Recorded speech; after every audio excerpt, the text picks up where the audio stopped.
Warner Brothers reiterates plans to increase focus on free-to-play now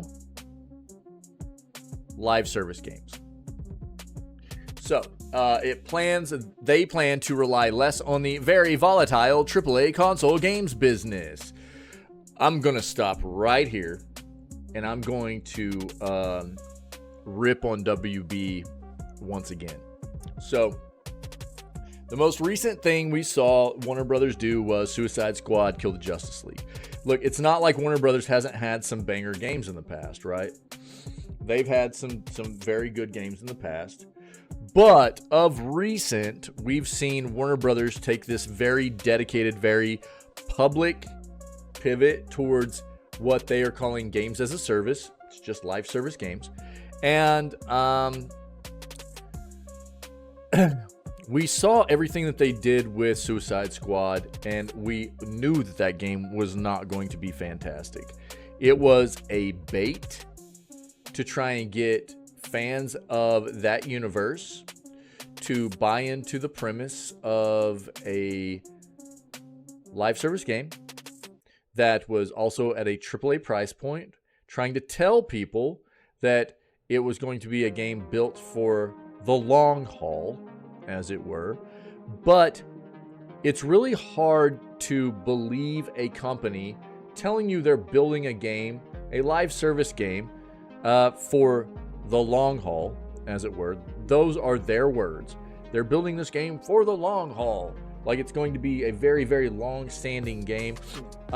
It's hard to believe that when they are obviously selling the game first and foremost at a $70 price point. They won't give out review copies of the game to review sites because obviously they know the game is subpar quality-wise. And they're not worried about building a large player base to begin with, to build a great foundation about what this live service multiplayer experience is supposed to first and foremost be about, right? If you're building a live service or a game as a service, it will be nothing moving forward without a significant long-standing player base.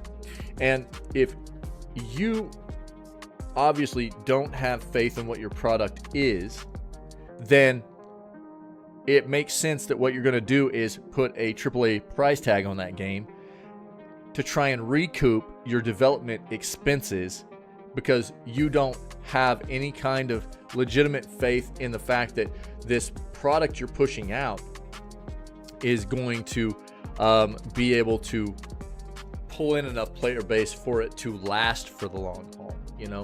And that's exactly what's happened. It's exactly what happened there.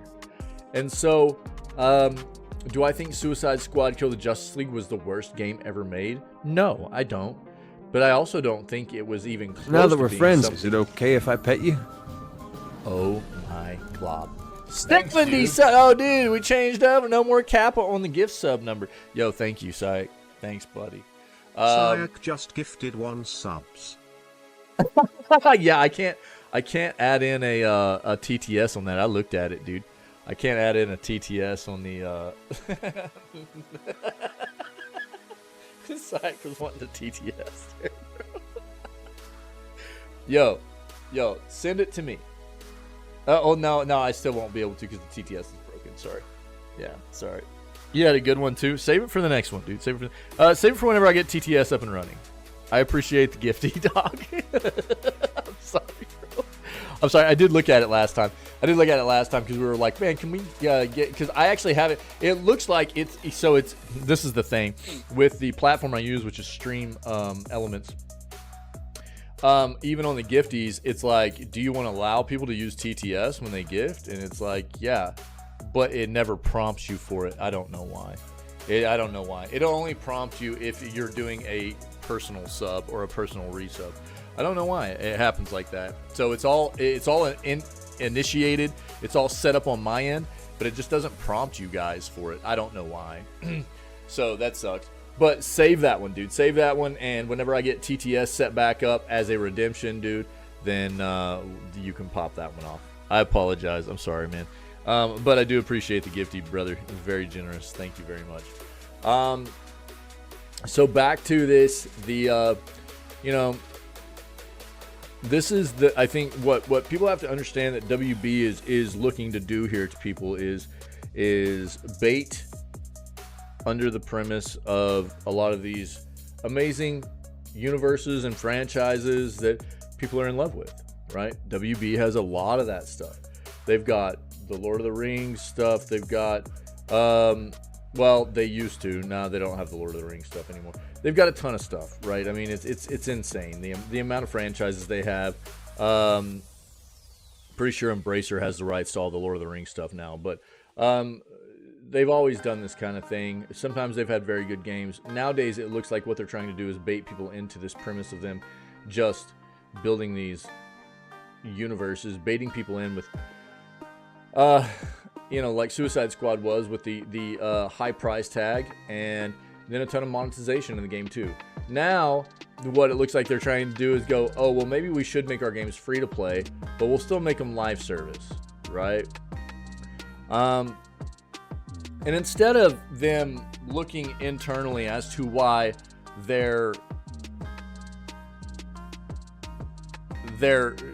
game in Suicide Squad was potentially not good and did not do as well as they had hoped it would, they appear to be scapegoating this and pointing a finger at what they want to call a very volatile AAA console games business.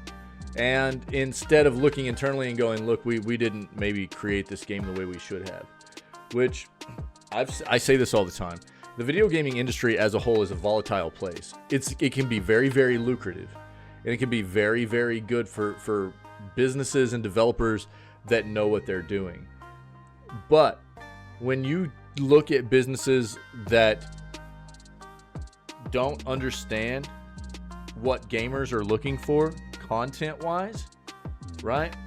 And I think this is a tough thing for a lot of developers because I'll be honest with you, I think that under Rocksteady, I'll use Suicide Squad again as an example. I think Rocksteady probably has a lot of amazing developers still that are very, very passionate about video games. And they probably had a lot of great ideas about how to make that game good. But when it came down to it, their parent company is WB. And I think there's too many business-minded people that don't know what video games at their core are supposed to be about to make them special for us as the consumer and as the video game player and enthusiast. So what happens is you get these mediocre experiences that don't do what these companies think they should do, profit-wise and revenue-wise, because the content's just not there. And so it's got to be a tough thing for a lot of these developers to be under the thumb of a parent company that's just riddled with business-minded people that don't know what video game content is about. They're not video game players. They don't have that mindset, you know? Oh, there it is. There it is. Sayak cheered X100, testing to say if it TTS TTS. Oh no! Oh no! Yeah, I forgot all about the cheers, dude. The cheers getting the TTSs. Oh god, here we go. You guys ready? Bro, and the shake weight jam too. We're just gonna be shake weight jamming all day long now. Thanks buddy, thanks for the cheers. Guys, get ready for it. Here comes a legit TTS from the TTS master, as it were. So I think that this is what happens with a lot of these companies. They get, and we've seen it happen with many companies where they start off with these amazing games, these amazing pieces of software. We fall in love with them at some point in their early stages of the creation of their products because they're bringing us amazing pieces of video gaming software, and then all of a sudden they get big. They get too polluted with, I think, business-minded people, and they forget what it is to create great quality products as far as video games are concerned. And so I think this is a situation that WB is finding themselves in right now, And it's funny to see them try and scapegoat this and point at a very volatile AAA console games business. You know, like no other developer is doing well in the AAA console games business. You're out of your mind. The problem here is that you don't know, WB, what it means to create quality games anymore. You only see the business side of things. That's it. You've lost your way. Okay? And so there have been so many, I get so tired of seeing this kind of thing, right? Whether it be like these businesses, these developers or publishers or whatever that look at certain genres of games, even like take CRPGs. I've talked about this previously, but I'm going to hit on it again. Take CRPGs, for example, where a lot of, you know, CRPGs are one of the most old, you know, traditional, tried and true. Oh God, here we go. Thanks, buddy. Oh my God. Versions of an RPG, right? Sayak cheered X100. I can't be having no broken TTs. Who wants to watch and hear those? Here's some buckaroos for better, rounder, fun to play with TTs, although maybe artificial at this point. The milkshake's gotta bring all the viewers to the yard.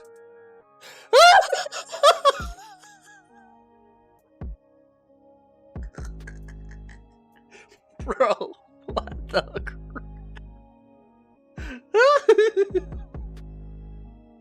You're wild. You're wild, bro. That was pretty good, dude. Yo, thanks for the cheers, dog. You're flipping crazy, bro. Oh my God. Thanks, dude. Mark that. Worth it. Yeah, totally worth it. And you know, like I said, going back to I'm surprised I didn't lose my point here, but going back to you know, whether it be a genre or anything else like that, you want to talk about the video gaming industry, it can be a volatile place. But if you know what you're doing, it's not. Create good content, it's not. Like what Larian did with Baldur's Gate 3. There were a lot of people that were going, it's probably not a good thing to make. You know, a lot of developers, a lot of businesses in the industry were like, it's probably not a good thing, and we should probably stay away from CRPGs. It's just, it's kind of, you know, it's an old genre that people don't look to play anymore or whatever. And then Larian nails it, dude, with Baldur's Gate 3. Nails it. And now what's everybody looking at as like something that is a very good place to maybe make RPGs again? CRPGs. A subgenre of RPGs that a lot of companies thought was, you know, potentially dead or not lucrative enough. And it's not about, you know what I mean, whether or not it's a, you know, a dead genre or a dead, but you know, like come on, man, you're gonna say that the AAA console games business is too volatile? No, it's not. Is the industry as a whole polluted? Absolutely. But if you know what you're doing, you'll stand out head and shoulders above these other companies. You'll make, if you know how to make good content, you'll stand out and you'll do good work. Do good work, make good content, release polished, finished products, and consumers will repay you for that, right? But if you release bad stuff, it's going to show. And it's been showing for WB for a while. So it's terrible to sit here and like watch WB try to like scapegoat this onto a very volatile AAA console games business. You know, like, come on, man. Your product, you know what I mean, it was not good, dude. It just wasn't. You got to up your game, dude. That's what it is. So let's read this now. Psych, thanks again, buddy. I appreciate it, man. I'll get that highlight. Warner Brothers Discovery has again said that it sees the biggest growth opportunities in gaming in the free-to-play and live service spaces. You know what's also very funny about this? There are a lot of companies that are turning away from the free-to-play and live service spaces because they see this as being a too polluted and volatile part of the market. So what makes WB think that their products are going to play better in this part of the market that is also polluted and volatile over something like the very volatile and polluted AAA console games part of the market. It won't unless they improve the quality of their products. It won't. Speaking at a Morgan Stanley conference, JB Perrette, the company's CEO of global streaming and games, said the majority of our business revolves around four main forms of IP and games, which are all billion-dollar-plus businesses themselves. Mortal Kombat, Games of Thrones, DC, and Harry Potter. While last year's Harry Potter spin-off Hogwarts Legacy was 2023's best-selling game, which, by the way, also was not a live service game, right?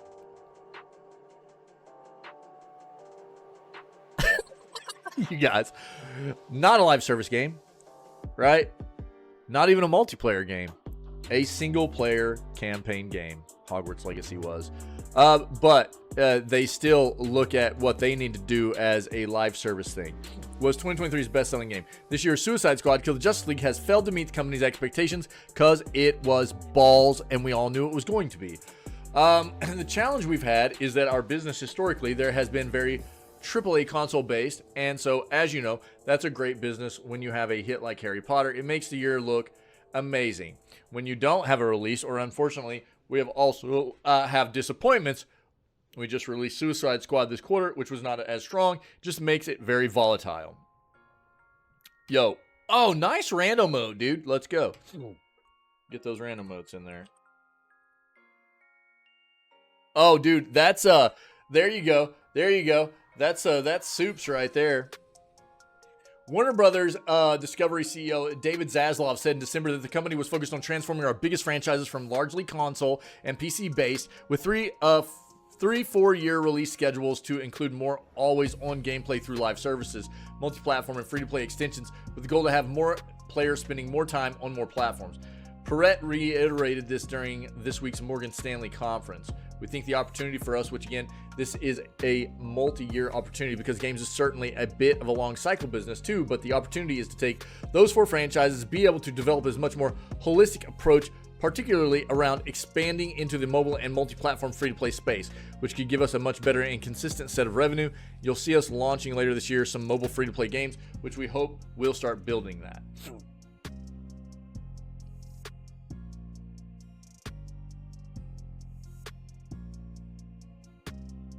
We think we've got the franchises. They absolutely have the franchises. There's no doubt about it. WB has, like I said before, an amazing plethora of franchises and universes to play off of. And I think that anybody that is, and I've said this before as well, not today, but previously, I think anybody that is a fan of any kind of franchise or universe or anything that WB holds the rights to, you need to be scared. I think you need to be very scared about what WB is potentially going to be doing with your franchises, because they don't know how to make good content anymore. Most of the time. They're definitely become one of those companies that it's inevitable. Occasionally, they'll get a decent game that comes out. Their umbrella's huge. They've got a lot of subsidiaries. It's inevitable that occasionally they'll get lucky and hit a nice game. But most of the time, they are solely focused with dollar signs in their eyes. It's not about understanding the correlation between great quality products and the fact that that makes you money over time in the long run, because it builds a player base, it builds a community around appreciating the content that you make and the games that you make and things like that. It's solely around how much money can we make as fast as possible. So everything else gets pushed aside that, you know, they just don't care about. They don't care about building a fan base. They don't care about taking care of consumers or anything like that, right? So I think you need to be worried if you're a fan of a franchise that is under WB's thumb, right? It's insane to look at a company try to scapegoat like this. It doesn't make sense. They want to point a finger at like, oh well, it was the reason we haven't done well is because of the volatile AAA console gaming side of the business. The free to play live service side of the industry is volatile as well. If you're not making good content, you're not taking care of your fan base, you're not taking care of your consumer, you're going to fail there as well. Then what are you going to say? Then what are you going to blame everything on, WB? You know? It's so stupid to hear this crap. And I feel really sorry for everybody that is a fan of all these franchises that WB currently has, because it's not a particularly exciting look at what is in store for you, for what WB is going to be bringing to the table for you entertainment-wise in the video gaming industry. It's actually pretty daunting as far as I'm concerned.